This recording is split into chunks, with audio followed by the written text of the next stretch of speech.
Hello and welcome to Physics Problems One by One. So here is a problem. As always, read it, maybe once, maybe twice, and then pause the video and try to solve it yourself. Medieval times. Archery, arrows, catapults maybe, defenders pour boiling oil or boiling water on the heads of attackers. But we have the hill and we have the castle. And castle has the wall. And I don't want to draw a castle and everything. I just simply say that this is the ground and this is the point, the top point of the wall, and I say that this distance is h. And this is being under the siege. And so there are like archers that want to come and shoot some projectile that it will go here, or it will go here and it will not hit, it produce no damage because it will hit the wall.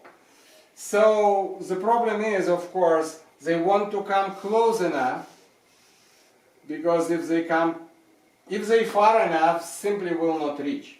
So as this will come closer, they can reach some point. With the same speed, the speed of the arrow, initial speed is the same.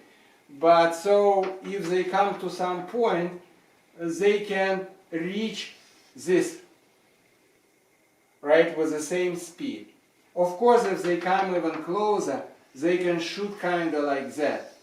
But it's kind of dangerous for them because then, as I said, pouring water and rocks will fall on their heads and defenders can defend themselves. So they want to come close, but not close enough. And we can estimate all of this. So let's say they want to come to this distance L, and what would be the h if this would be L? And let's say, for example, for the beginning, let's say that they go with the angle alpha, and alpha is 45 degrees. A reasonable assumption. It's not like that and not like that, something in the middle, not too close, not too far. And let's compare the distances h and L for the attacker. Well, of course, it's just standard operational procedure by now for you. This is y and this is x, and we can put them just in the beginning of this point where we're shooting. So this is y and this is x, and we can say that we want to reach this point, right? But this point defines the h, but h is height, and height, of course, is v0 sine alpha multiplied by t minus g, and that's put here because we're already saying that it is time when it reaches the top, minus gt squared over 2. This is one way of doing things. And another way of doing things is we're saying that we're going up, and this would be our most vertical point in this direction. The vertical speed would be 0, and this would be 0 squared minus v0 squared sine squared alpha divided minus 2g. And we have familiar formula v0 squared over sine squared alpha over 2g. And of course we can also use, if we don't want to use, we can say that we're going in this direction, vertical point here, vertical component of speed is equal 0, and it is initial component minus gt, and of course we have gt equal v0 sine alpha, and if we find t, we will have the same thing. We did it already in so many problems, but I just repeat for the sake, because repetition is very helpful. And if you plug this t here, you will receive h equal v0 sine alpha, and it's twice because V0 sine alpha over V0 sine squared alpha divided over G, and then minus G, and T squared would be again V0 squared sine squared alpha, and here would be G squared, and here would be 2, and so those things are the same, G is gone, this minus this would be exactly like this, 2G, right? Because I say one thing and write another. Never mind, the H is V0 squared sine squared alpha divided over 2G. We did it so many times, and time is equal V0 sine alpha divided over G. And that's all that we know, and we find out the height of the arrow and the time it reaches this point. But recall that it's also traveling in this direction, so it covers in this direction distance L with the constant speed V0 cosine alpha during the same time t. And this is this distance, and we have L equal V0 cosine alpha multiplied by V0 sine alpha divided over G. And we have L equal V0 squared sine alpha cosine alpha divided over G. And of course we can multiply by 2 and divide by 2, and then we will have 2V0 squared sine alpha cosine alpha divided over 2G, because I multiply by 2. And of course we can say 2 sine alpha cosine alpha, it's basic trigonometry, and this would be sine 2 alpha over 2G, right? So let's say we use this formula. We don't care about double alpha. Double alpha we used when we wanted to find the maximum distance. Then turned out sinus 2 alpha, sine 2 alpha has to be 1, and 2 alpha has to be 90, and alpha has to be 45 degrees. I just remind you those things that we did in the previous problems.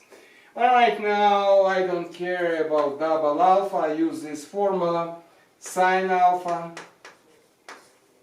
divided over cosine, multiply cosine alpha and divided over G. And those are the formulas that I care about. And those formulas are very simple, and we derived it many times, but I just going again because the more I go, the more you repeat. It's like I'm doing those videos as if I'm in a classroom, and so repetition is a good thing. And so now we can say that this and this, they look very similar.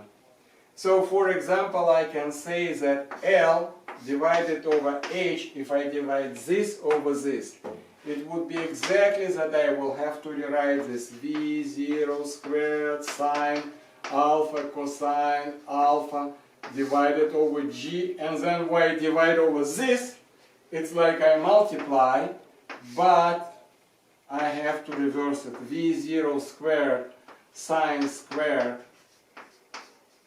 alpha 2G. Okay, and it's very good because there are a lot of things that will go away. G is going away, V0 squared is going away, sine alpha is going away. So all I have, L over H is equal, L over H is equal to cosine alpha divided sine alpha. Right? And basically that's a good result that I want to put it here, and this is for my attacker that comes close, and we can find the distances, 2 cosine alpha sine alpha. And I can of course say that this is cotan alpha or tangent alpha, but I will not be doing this. I just simply say that if alpha becomes 0, it's a possible result, then this makes no sense, because alpha equals 0, it would be sine alpha equals 0, and you cannot divide into 0, it's impossible, right? But if I have alpha equal 90 degrees, another extreme.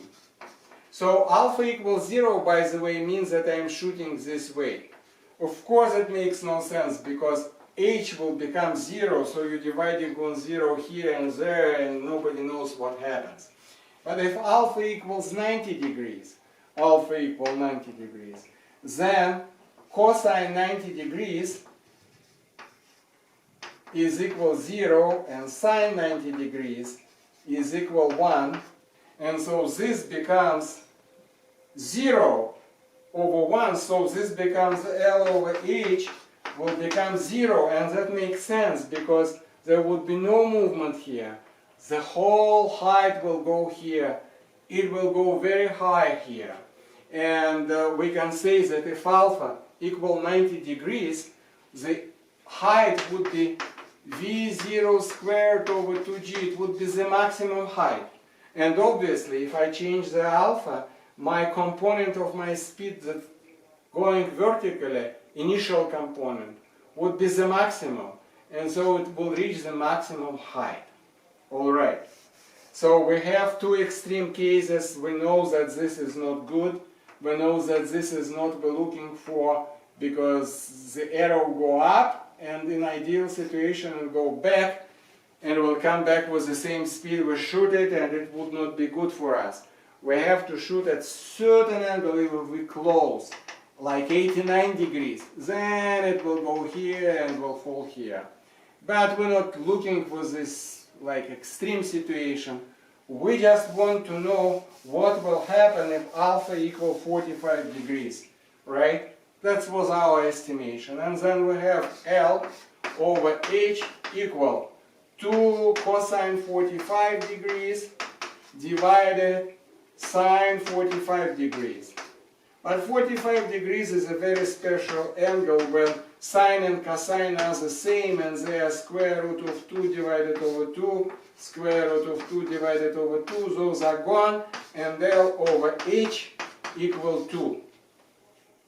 Alright, and I want to say this for the attacker. So for the attacker, and I say attacker, who is below the castle, who is on the ground, and this is the defender, who sends it like this. Well, let's draw it a little bit. Let's draw L actually to H.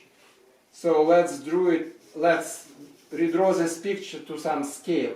So this is L and this is half of it. So actually this makes sense, and this is 45 degrees, this is how it's happening. In a little bit more to the scale. So now we have, in this situation, that we come here this distance, suppose it's 100 meters. Then we're able to shoot 50 meters. The castle has to be, the wall has to be 50 meters, and then we're able to shoot, and our arrow goes here horizontally, and hopefully will wound or kill the defender. But, so this is important, L over H. Or it's possible to say differently. If we have the wall that is 100 meters, so attacker 45 degrees, L over H equal 2. So it's twice as the height. If we have a wall that's 100 meters tall, and we're standing there, and then we have to be very safe.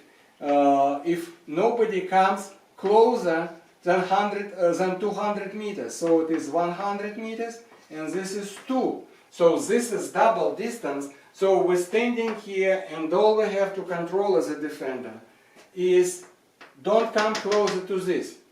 And what will happen from the viewpoint on defender, we will discuss in the next installation of this problem. and then we would be able to compare those.